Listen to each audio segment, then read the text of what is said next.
always. Likewise. Yeah. Look at us on that camera. Yeah. Do we look good? Looking sharp. I'm feeling new sideburns. Oh, yeah. Well. Journalist, advocate, insomniac. Yeah.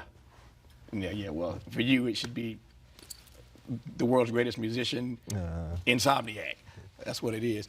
Props to you on your show. Seriously, I watch every chance I get, and UMass at Kayla last night. Yeah. So, wow. Yeah. Joni Mitchell. Yeah. Man, it's just so enlightening. Well, I appreciate it. So, you know, you have been an advocate, and I learned a lot from State of the Black Union.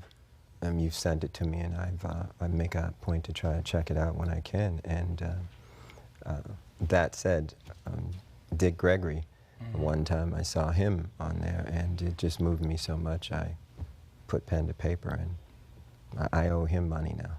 Dreamer. Yeah. I want to talk about the song Dreamer that you dedicate to Dick. And actually 4 songs. I want to get you to talk about the lyrics specifically. I'll get to that in just a second. Back to this PBS thing there right quick. I'll come back to that only because you really got into Unforgivable Blackness. Yeah. What'd you make of that PBS series? Yeah, it's amazing. I'm in sort of celebration mode right now. I'm just thankful to be alive. I'm thankful to have the friends that I do and the teachers that I do. And I've spent the last year just playing when I feel like it.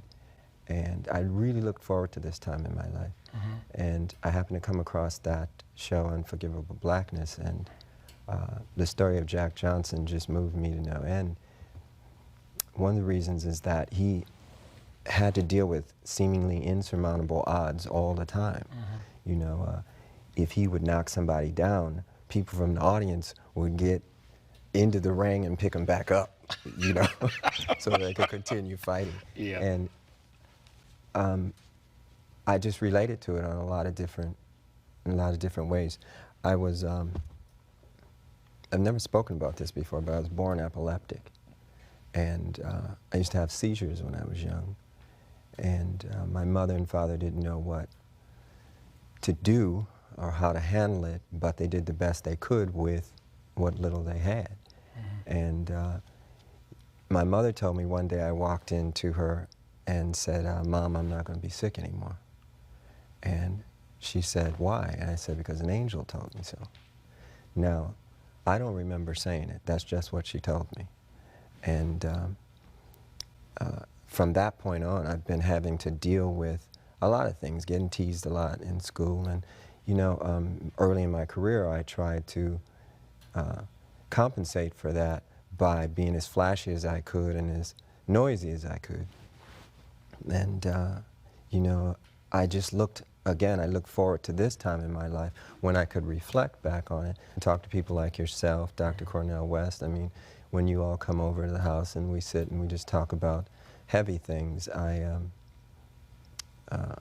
just become thankful. I don't know what. How did you get beyond? Because I know you have so many fans of all ages, and I think there are no doubt some young people watching who I know, in fact, not might, will be helped by your answer to this question. As a kid, being teased so much, and kids get teased for all variety of reasons, as we know, how did you grow out of that into, not just into confidence, but indeed into excellence? Or maybe I put it in the wrong order, excellence and confidence. But how did you grow out of that? How did you navigate yourself past that? Good question. The first thing I did is of course, I went into self, and I taught myself music. My father left his piano at the house when he left, and I wasn't allowed to play it when he was there because I wasn't as good as him. So when he left, I was determined to get as good as him. And I taught myself how to play music, and I just stuck with it, and I did it all the time. And sooner or later, people in the neighborhood heard about me, and then they started to talk about me. And it wasn't in a teasing fashion, it was more like, wow, look what he can do. And there's something about having people around you giving you support that is, it's motivating. And once I got that support from people, then I believed I could do anything. And I had a lot of really good teachers. My best friend, Andre Simone, his brother, Eddie, I'm entirely indebted to in this regard. He used to tell me, man, your songs are better than anybody's on the radio. You can do whatever you want to do.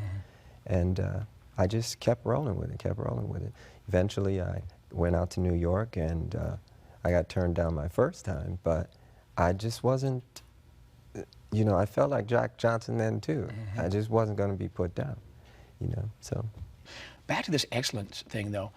Talk to me about excellence. I mean, it's clear that you are head and shoulders above pretty much everybody else in the world of music. And that's my assessment, and a whole lot of fans agree. We all say amen? Amen. See that? So it's pretty clear you head and shoulders above everybody else. But talk to me about how we, who are not Prince, can aspire to the level of excellence that you portray in what we do every day. Well, everybody's talented at something. Right. And that's what makes the world go round. We all need each other. And again, it's about good mentoring and good teachers. I had a lot of good people around. The other thing I have to point out, though, is that how